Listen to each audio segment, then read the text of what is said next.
listen. Never in my life associated the word boring with baseball. We know what's up. Me? Yeah. Famous? Yeah. And I'm like giddy over there smiling like, we're about to win this shit. Did everyone give you crap? Give me a good host story. I'm not picking it up. We both love the game. We talk about it every day. Getting on baseball. Having some popcorn, you're fooling around your phone. I'd have to wait in line for 3 hours. Hang on, because it's about to be a wild ride. All right, there's nobody on the planet Earth that I'd rather be talking to right now than David Hess. What's up? How we doing? Yeah, man, it's so good. You're a person who is has pitched in the major leagues, and also is now entering the world of podcasting, the 41 life. I want to get that. Mm-hmm. I don't want to do promotion at the end, David. Like that. That's here's a little tricks of the trade of podcasting. Not everybody gets to the end. Right? Yeah.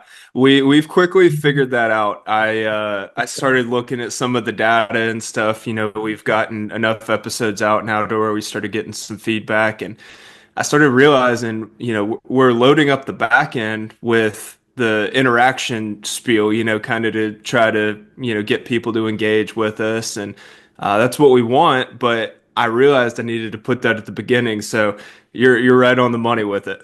Yeah. So before we get rolling. In the spirit of what we're just talking about, tell me about the podcast you're doing with your wife.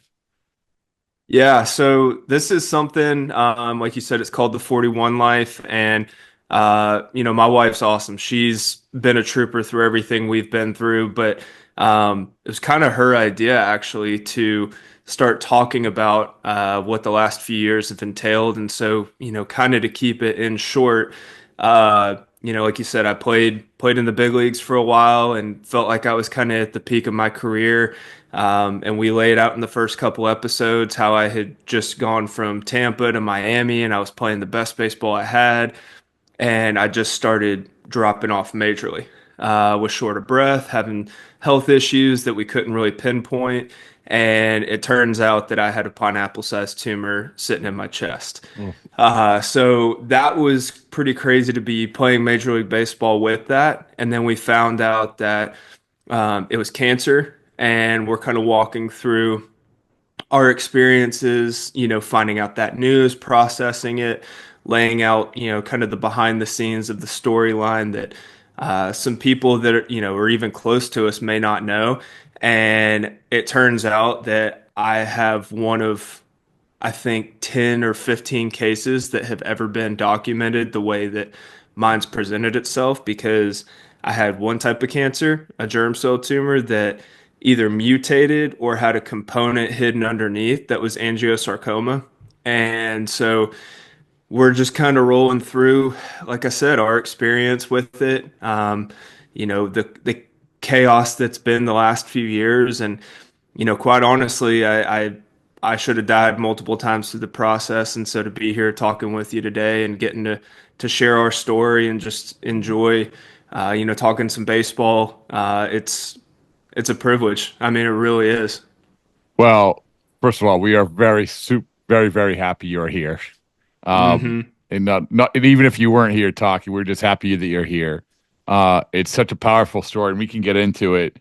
The thing is, of what you just said, a pineapple-sized tumor, like this isn't, and I think that I hope this conversation hits home for a lot of people in a lot of different ways, but a pineapple-sized tumor for a Major League Baseball player who is, what were you, in your late 20s? Late 20s?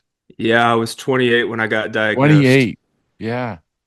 And so when you go through this, when you initially have this, when you're short of breath, when you're not feeling well, where I looked up some of your game logs from 2018 when you first started, David. Like, man, you were on a roll. Like, yeah, like you were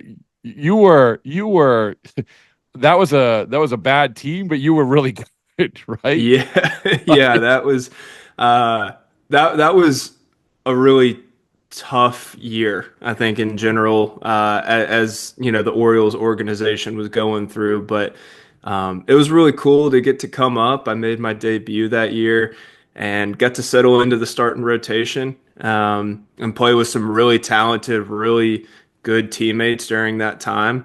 And unfortunately, I think starting probably the next year, my performance was impacted by, just all the issues and stuff. But yeah, But 18 was you said special. 2021 was when you were diagnosed? Yeah. Right? Okay. So the reason I wanted to sort of get that timeline is because of everybody, not only base athletes, but human beings, about how they discover something like this. And like you started with feeling, not yourself, downturn Hmm. in a performance, short of breath. Again, still a major league pitcher, a Yep. premier athlete. When you finally go to get checked out, what was your expectations when you got checked out? Like, oh, I have the flu, or like, what was your expectations? And then when you get the word, was it? I don't even know how something like that hits. Yeah, it's honestly been hard to kind of put into words, to be completely honest. But the lead up, I think I knew. I know my body pretty well. I feel like, especially as an athlete, you kind of have to have good body awareness and everything. And I knew something was off. I think I was probably a little too prideful to really accept that something might be limiting But me not in a any way. pineapple-sized tumor. That's true. That's true. I never expected that. And so, and we lay it out as we're talking through it in our show. I mean, I was working with chiropractors because it was putting so much pressure on my ribs that my rib heads were popping out. I was having, at one point at the end of that 2021 season, I had probably the most excruciating pain I've ever had. It was like right under my rib cage, kind of right under my pec. And we come to find out that what happened was the muscle was being pulled off of my bone in that area because it was under so much pressure. And I mean, it felt like a dagger was right there. And Oh, so, plus, like you said, shortness of breath. I mean, that like, and that's probably an understatement in itself, because I mean, I wasn't even able to do our conditioning a lot of days. And like I said, I'm an athlete, like I'm competitive. I just want to think that nothing's going to get in my way. And so when we do finally get to the off season, I was like, okay, I'll make a doctor's appointment, and thinking, and that was, right around the COVID time. So we thought that it could have just been long COVID or yeah. some weird thing going on. And I think in my mind, I wanted that to be the case because we could have something that Yeah, was of like, oh, this course. will fade away over time. And Yeah. and then, really what sent me into the emergency room, I coughed up blood the morning that I went. And I was like, at that point, I knew something really, really bad's happening. And so I don't know what I expected going in that day, but I definitely did not expect to hear that I had, that tumor that big that was putting pressure on, my heart. I mean, it was apparently I was breathing at like 15% capacity of what you're supposed to. My lungs were compromised just because of the pressure that they were being put under. So, I think I think a while back when we originally got the diagnosis, I might have shared a picture of kind of like the PET Mhm. scan, which is kind of hard to understand if you don't know what you're looking at, but you can see basically how big, the tumor was that was just pressing like in comparison to what my heart was. Mm. And I mean, it was wild. So I think it really was shocking more than anything. Um, and so, yeah, we just kind of sat there for a minute, like, what did they just say? That's not real, is it? Like, yeah. Can I ask? Let me ask you. Might be the ultimate stupid question, but this is when you hear that this is bad. This is not, just hey, long COVID or whatever it is. Hmm. You're still fairly young. You're probably still like, oh well, I'll find a way to beat this, but am I going to be able to play baseball again? Like this, Yep. like that. It seems so weird to think, and tell me if I'm full of hooey that I don't know what I'm talking about. But was the initial thought was not that I'm going to live or die, that will I be able to play baseball again? Was Yeah. it? Yeah. Oh, without a doubt. I Yeah. mean, and I'm not gonna lie to you, even to this day, that question is still something that's kind of hot on my mind because I'd love to get back, and even at the time, when we got the diagnosis, I I didn't know what the outcome was going to be, but the thought of going back to baseball almost gave a good reason outside of just living, being alive in itself. But I mean, that's something I've done since I was 5 years old. It's my passion. It's what's helped me, just pursue a dream for so long. And so to kind of have that, you know, up in the air of what's going to happen, that was a very heavy question that was on my mind and my wife's mind because, you know, you're just trying to figure out like, okay, what do we make of this? What are next steps? What does Mm. the future look like? And so that was definitely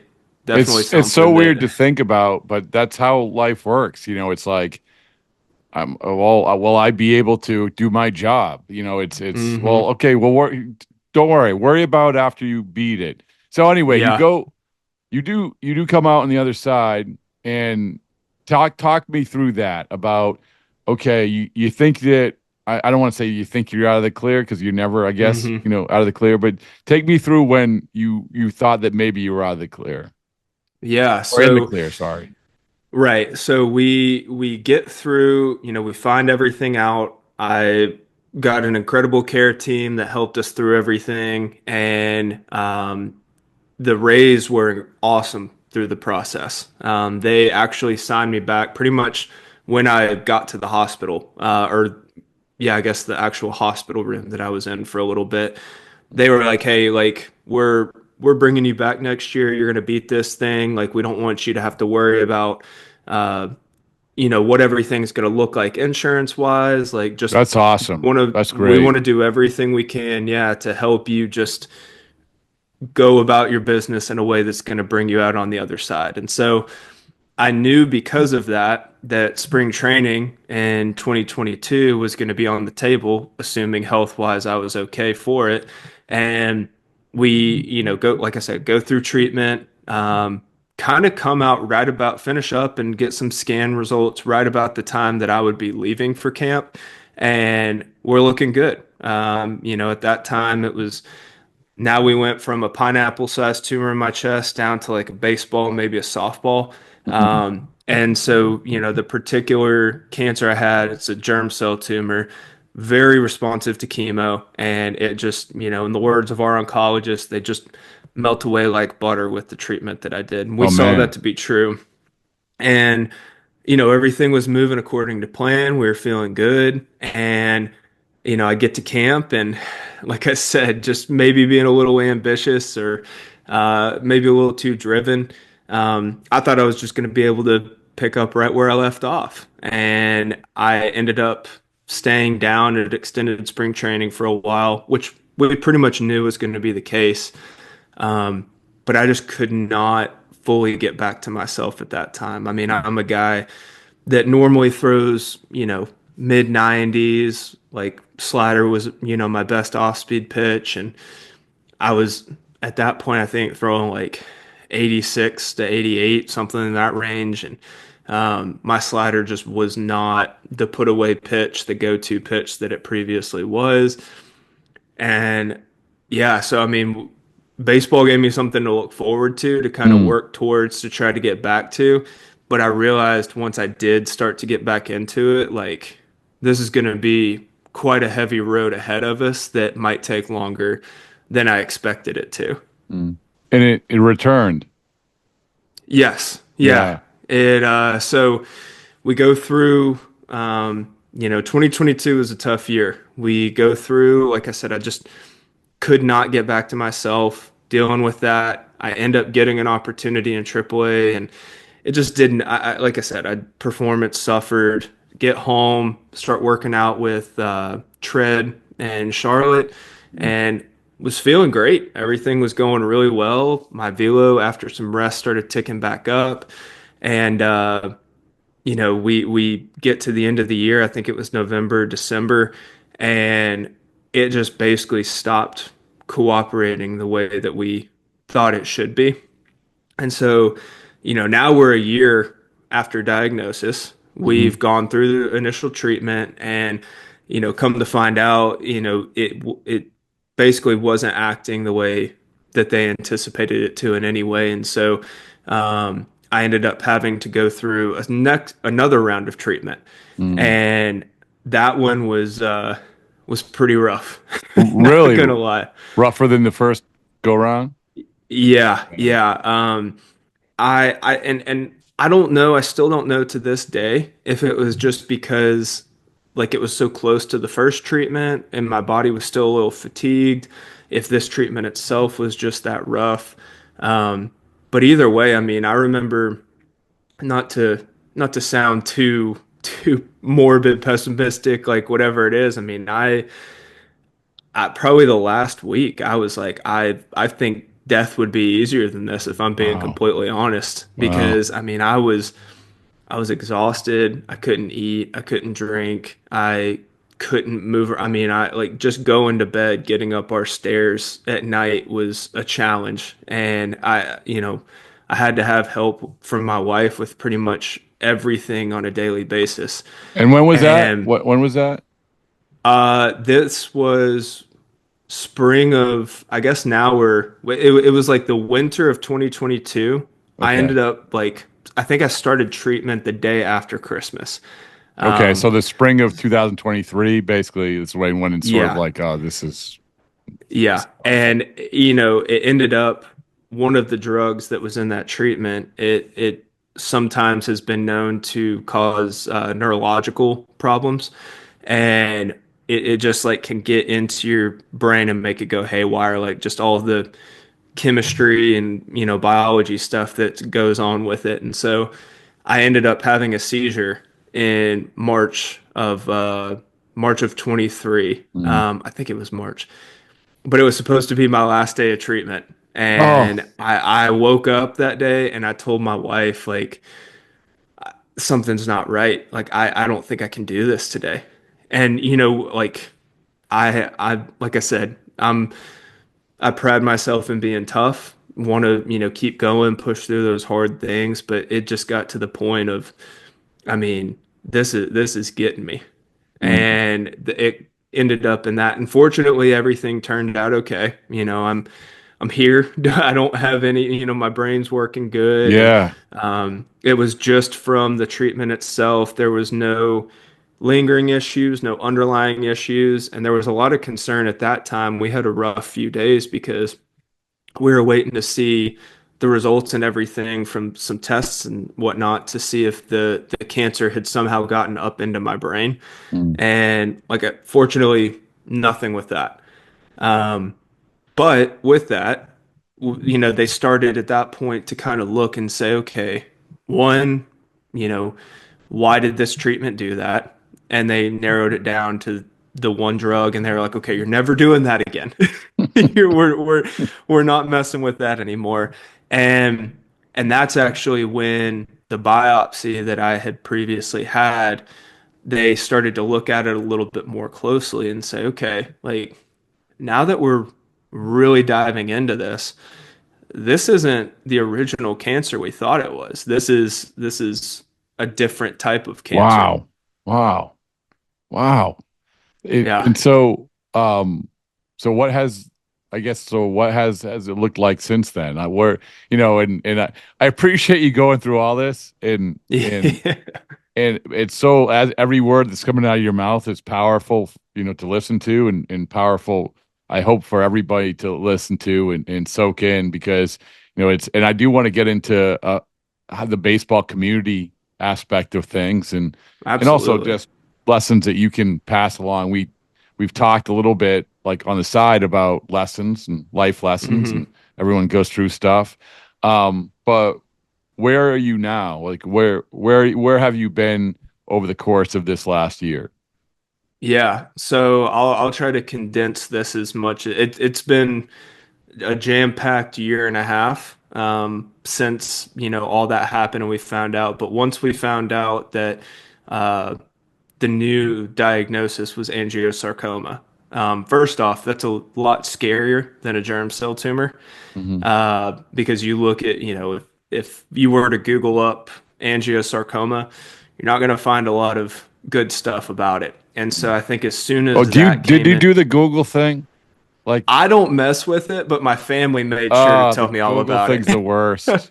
Yeah. So Anyway, I'm I sorry. Go ahead. no, no, no. I tried to stay away from it because I knew it was just going to make me either panic or kind of feel hopeless going forward. But um, I'll put it this way: where I was at with everything, there was pretty much a single digit survival rate, and so it was not encouraging initially.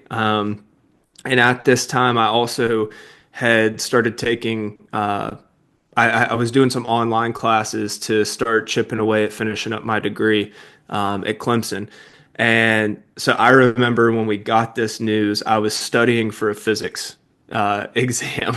And my wife comes in, phone rings, like we're sitting there like, okay, what are they going to say? And I mean, we're just kind of like shell shocked when we got the news of what it was. And I was like, okay, well, I gotta go study for this test. I don't I don't know what to do with Oh my this, but goodness.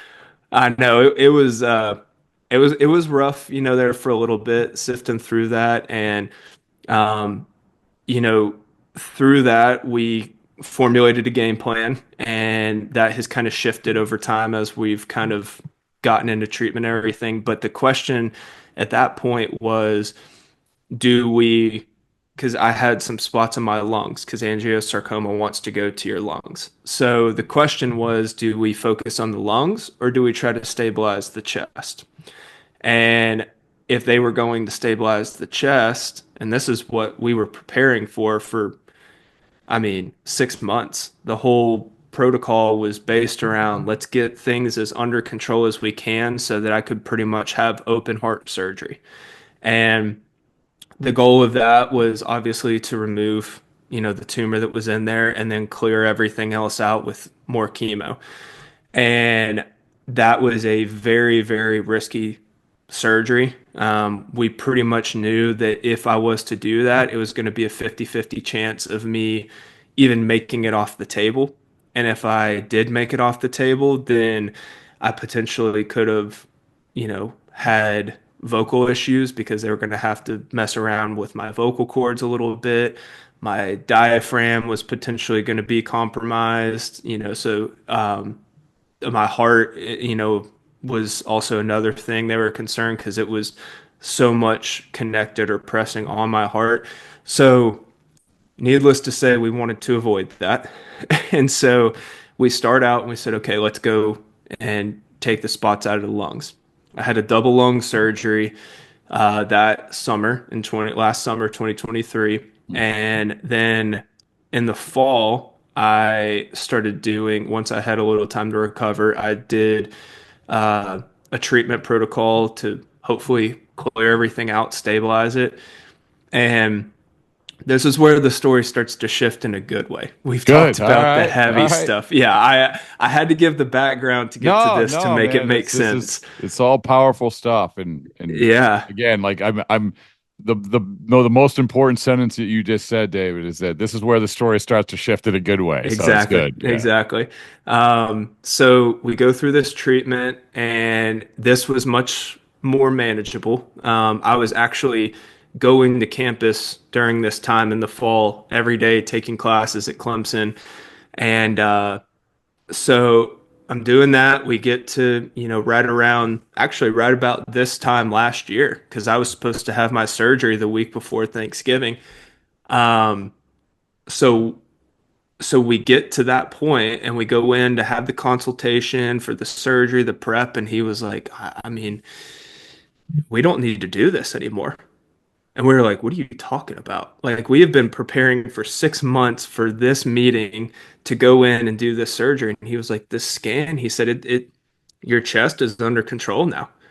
So I Wow. mean, like there's nothing that I need to do surgically, like, and that was, like I said, going to be a very risky surgery. So with all that, we get to now reformulating a game plan, and my lungs are starting to look a little better at this point because the treatment was doing what it was supposed to do, but it was working in a way that they didn't quite anticipate it to.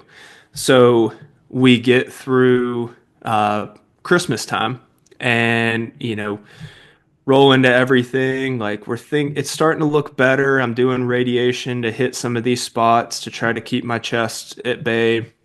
Um, I end up having to go in and do more treatment, and I just finished that treatment up about 6 weeks ago. Um, so I started that in May of this year, and like I said, just finished up. So it was a long, long treatment protocol. But we just got scan results, met with our doctor actually, I think 2 days ago we met with him. And I mean, right now, like everything's stable and under control. So it's been a very, very wild and long ride. And we're still not completely out of the woods yet, but to be where we are right now in the position that we are, I don't think that many people expected this to be the case, but I mean, we're just thankful that we're here. And I mean, the whole time, like I pretty much, I joke around. I'm a big Star Wars fan, and I said I felt like Han Solo the whole time because, his whole thing, like never tell me the odds. Like that's what I felt like the whole time. Like I'll be the 1%. I'll be the 0.1% if that's what it is. I don't care because there's just more to this story than where we're at right now. So Oh. that's kind of bringing it full circle to Yeah, right now. man. Like, and first of all, I saw the social media post where you smashed it was a coffee Yeah. cup, right? What was it? Yep. Yeah, so one of my mother-in-law's friends actually sent that to me pretty much right when I started, this whole thing 3 years ago.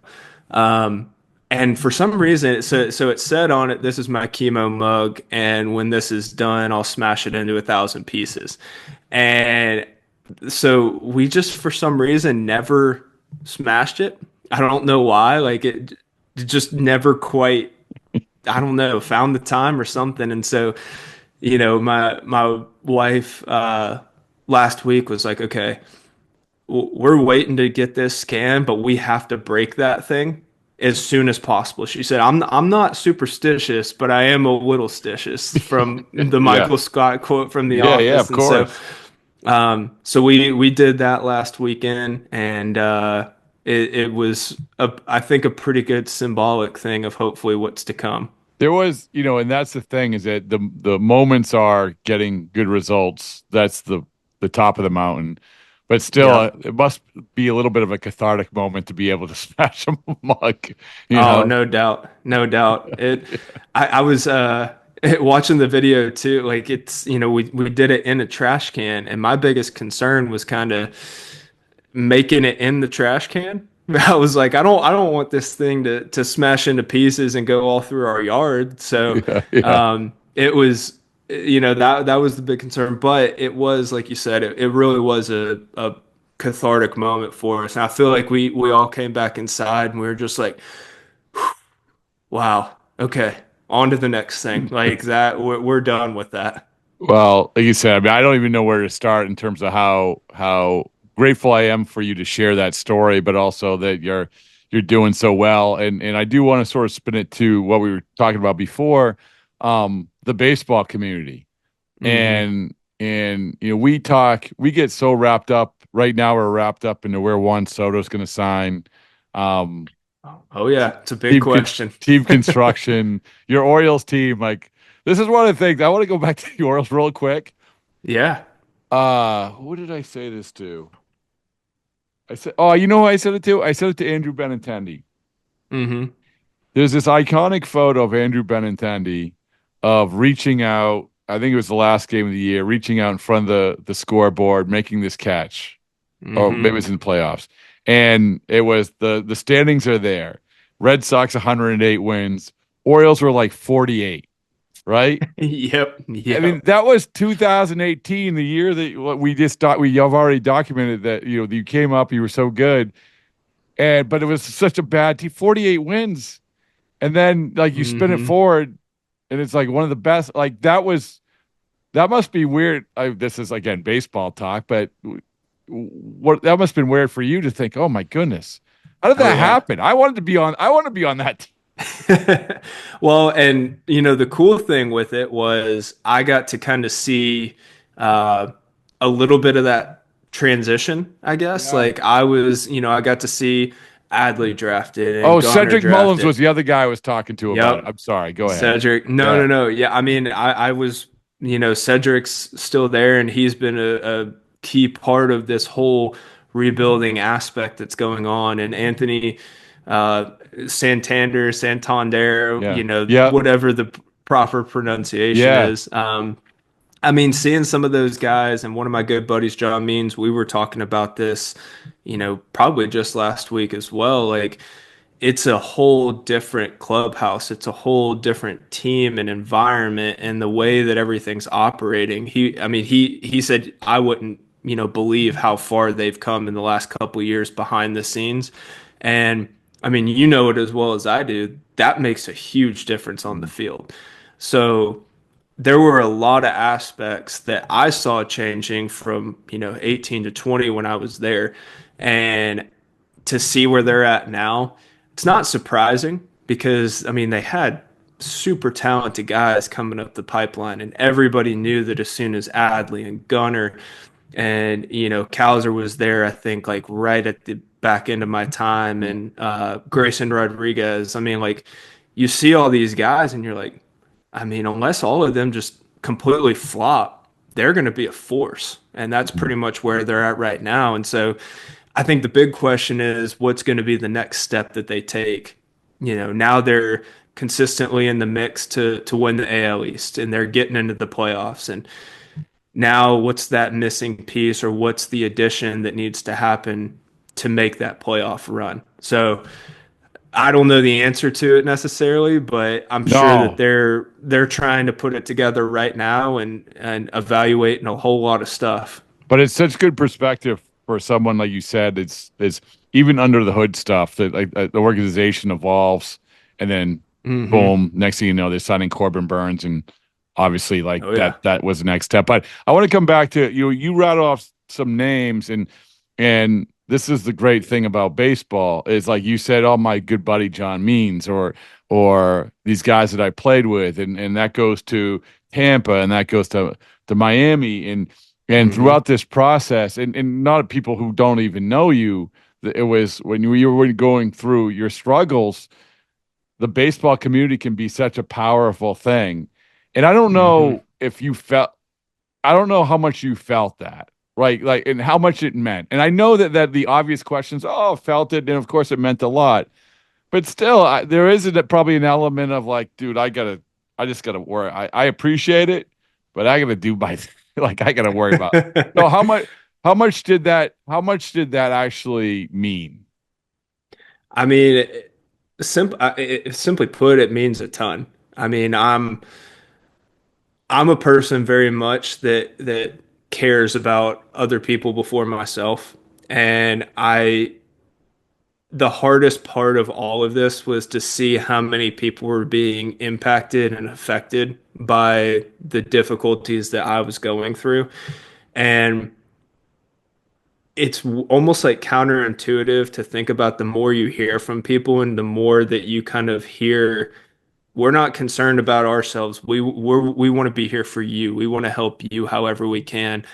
It gave me, and I mean, we kind of talked about this on a separate, Mm, topic, but it gave me a lot of motivation to keep going and keep persevering through those, especially challenging treatment times. And just to be so uplifted by so many guys that some of them, I mean, I remember getting some messages from people every now and then, and I'd be like, man, like I didn't even know they'd remember me. Yeah, Like we give crossed me an paths for, example. Give me like, and then not to like say, well, this one was.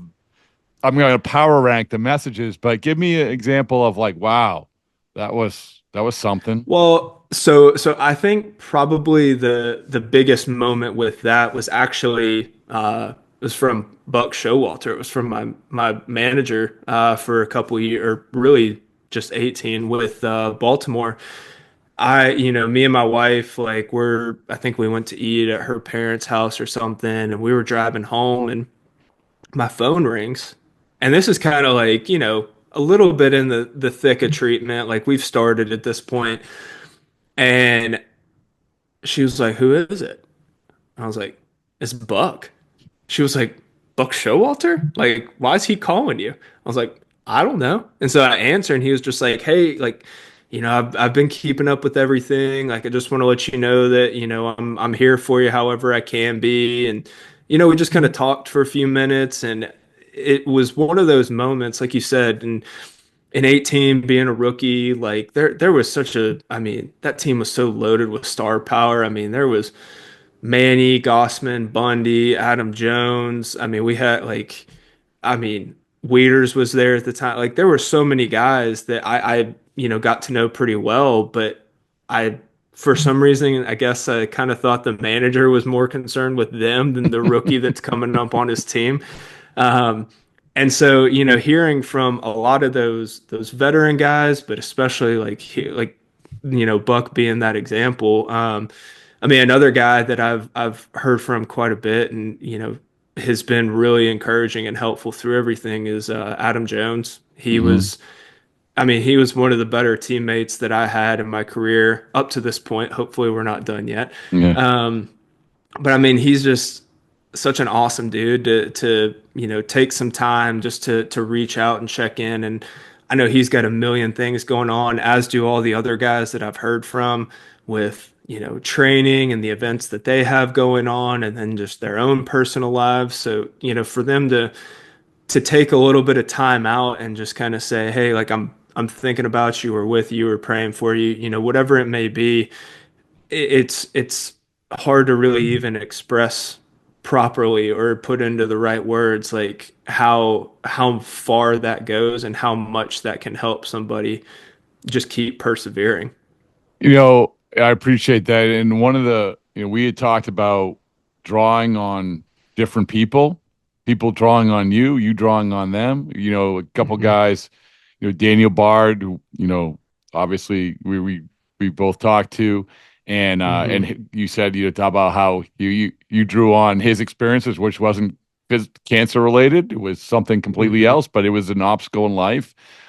Trey Mancini was another guy, Mhm. who was cancer related, and Yep. and so this is one of the this is I would imagine one of the things that when you're 28 years old, you don't fully understand. Like I'll real quick, David, I'll give you an anecdote talking to Daniel, which he gave to me, which was, when he was with the Arizona Diamondbacks and his job was to sort of mentor young players, he Mhm. sat down with a kid, and maybe he has told you this story, I don't know, but he sat down with a kid who was really troubled home, going through a lot of stuff, 21 years old, and the kid, just trying to sort of be a mentor to him. But Daniel's like, listen, I can't relate to this kid. And the kid Yeah. says to him, is like, listen, we only know the hardest struggles that we go through, right? Mm. Yeah. And there's no more true things. Your struggle is Uh, incredibly hard, but also your message, I would imagine, is going to help a lot of people in a lot of different ways. And that's the ultimate goal. I mean, it's one thing, we talk about that. That's probably a driving force in us wanting to do the podcast that we're doing is just to convey, a message of hope through, those times and through the challenges. Like, I mean, the one thing I'll say through this is, people will be like, yeah, I mean, I'm going through this or that or fill in the blank, whatever it may be. And they'll be like, but that's nothing compared to what you're going through.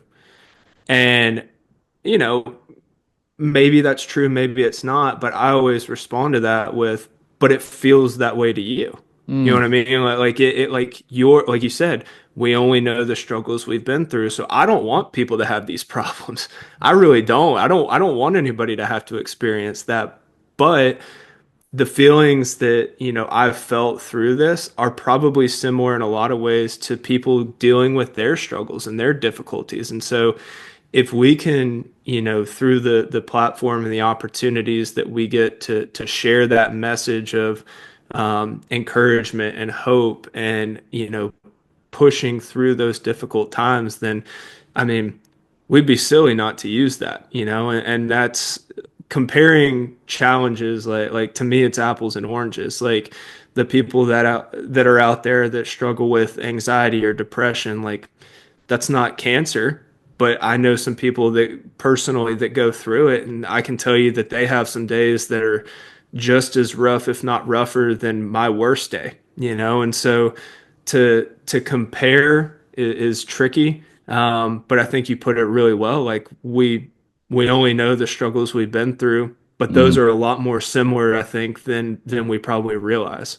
I know. I'm going to make sure that everybody, even though we're at the end of the podcast, this is that what you just said is an important thing, and make sure everybody gets that message and hears it, because it is so true for so many, including baseball players. Like this is, there's a lot of like we talk about that 21-year-old kid sitting in the dugout with Daniel. Yep. So, and I don't think 21-year-olds usually realize that. So yeah. That's wisdom beyond his years for sure. Yeah. I mean, it was as he told you, like, what? Wait, I'm being paid to tell you this, But that's the great thing about Daniel too, is he's not a guy who's going to say, "Oh, I know everything." This is all about, much like I hope that people soak in words of wisdom from you. They're never going to soak in words of wisdom from me, but that's fine. You might surprise yourself. People take more. No, man. Like I'm just guiding the ship here. So the last thing is, like you had made in quick mention, hopefully this isn't it, right? So you want to keep playing. You want to keep doing this.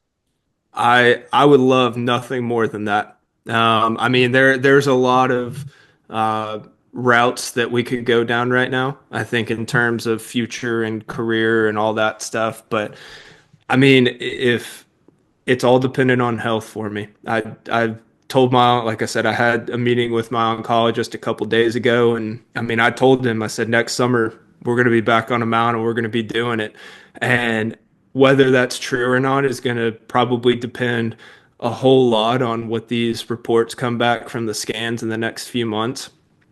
But I mean, I've been doing what I can and taking steps right now to hopefully be in a position or progress into a position where maybe we can make that a reality next year. Well, I believe in you, obviously, and I know that I'm one of thousands and thousands who believe in you and believe that, like, if I'm going to go look at the game logs aren't over. Like I love, I couldn't believe it, but like that run you had a little bit. Your first one out, 2018 was okay, but then it was 6 innings, 1 run, 6 innings, 1 run, 6 innings, 1 run, boom, boom, boom. Yeah, it took a little while to get acclimated and settled in a little bit, but if you want one last story, I can give you a pretty good one on that note. The turning point, and I'll never forget this moment. This time we were in Cleveland. It was, I think, right after or right around the All-Star break. And I went out and, like you said, I had kind of hit a little rough patch. I was trying to adapt to the league and understand how to play Major League Baseball, how to attack hitters and all that. And I go out. I remember there were bases loaded. Yonder Alonso is up, 2 outs, and I throw him a full count slider and I strike him out. And I was fired up, came off the field, ready to go. My day was done. The only run I gave up that day was it might have been a 2-run home run, but it was Jose Ramirez. And I think I hung a slider to him or something. I mean, just here it is, like, do what you do. And, but settled in pretty well for the rest of the game and finished on that note. And the next day I come into the office or come into the clubhouse, and our pitching coach, Roger McDowell, said, "Hey, Buck wants to see you in the office." And I was like, I just had a good game yesterday. Like, am I going to get optioned down? Do they like, I went 6 innings. Like, do they need a fresh arm for today? Like, what is going on? We sit down. Buck has his computer open, and but Buck just has this like demeanor about him where you're just kind of like it you got to almost figure out like where it's going to go when you're around him, because he's so smart. He just knows baseball so well, and he just has this way of delivering things that can sometimes keep you on your toes. And so he just looks at me and he says, "What do you think about that game yesterday?" And I was like, I mean, if you want my honest opinion, I think I got lucky. I said, I think I grinded through and I battled through the game a little bit, but honestly, I think it wasn't my best outing compared to some other games I've had, but the results were good. He said, "That's a really good evaluation of that game. Let's go through it." And he sat down, the three of us sat in that office and went through all 90 pitches that I threw. Wow. In terms of what was it located well, like what can we improve on? How can we, keep things progressing in the right direction and build on that momentum, not just from a result standpoint, but making sure we're focusing on the right process oriented things. And from that point on, I don't know that I gave up 2 runs in a game for the rest of the year. And that was really the turning point, because it allowed me to focus on the right things, but also gave me confidence that, my teammates believe in me, my coaching staff believes in me, and so why wouldn't I believe in myself? What a great lesson. I mean, it honestly is, because for a couple different reasons. Number one is that it showed that they cared about you, right? Mm-hmm. I mean, it showed that you cared about. And then we get caught up in the whirlwind of the day-to-day, every day. And like, I coach high school basketball, and we're right now trying to put in plays, right? I'm just trying to put in plays. I'm not teaching them, okay, here's where you're pivoting wrong, here's where you're moving wrong, here's why, because you're just trying to do the big picture thing. And we lose so much, and even Major League Baseball, it's the same way. And like even a pitching coach would a lot of times like, we think that you're doing that, go work on it. Yeah. Anyway, I just loved it. I love that he did that. Yeah. That was, I mean, that, like I said, that was the turning point. I mean, that, like, if nothing else from that point forward, I mean, regardless of performance and how things turned out, like, I knew that I had the ability to do what was, needed to be successful. And that gave me a glimpse into kind of like, this is the right way to focus on how to get better and stay up here in the big leagues.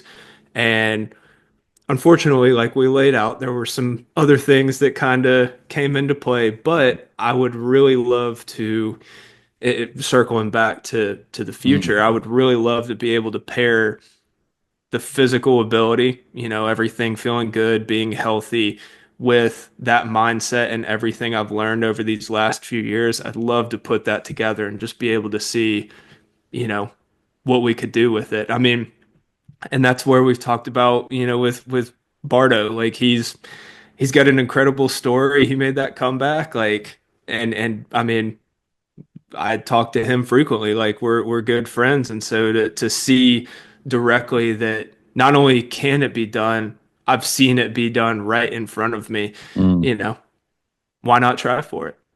Oh, so good. The 41 life. Why is it the 41 life? I should know this.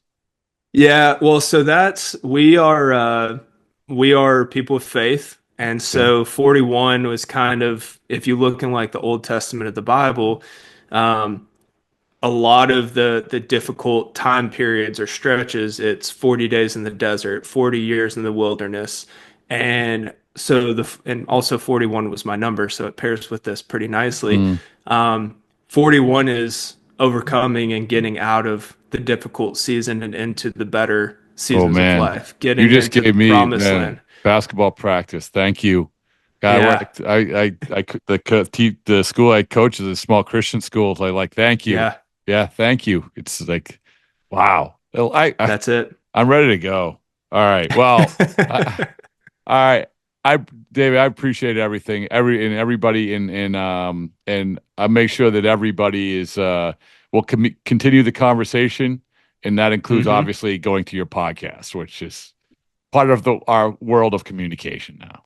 Absolutely. Absolutely. I mean, we go into more detail about everything. So if it's of interest, and we're also we have some guests, in the works for the future once we get through kind of the more detailed process of the story and everything. But yeah, I appreciate it. We're excited about it, and hopefully it serves as, some type of help for people. Awesome. Well, thanks so much. I'll talk to you soon, though. Yep, sounds good.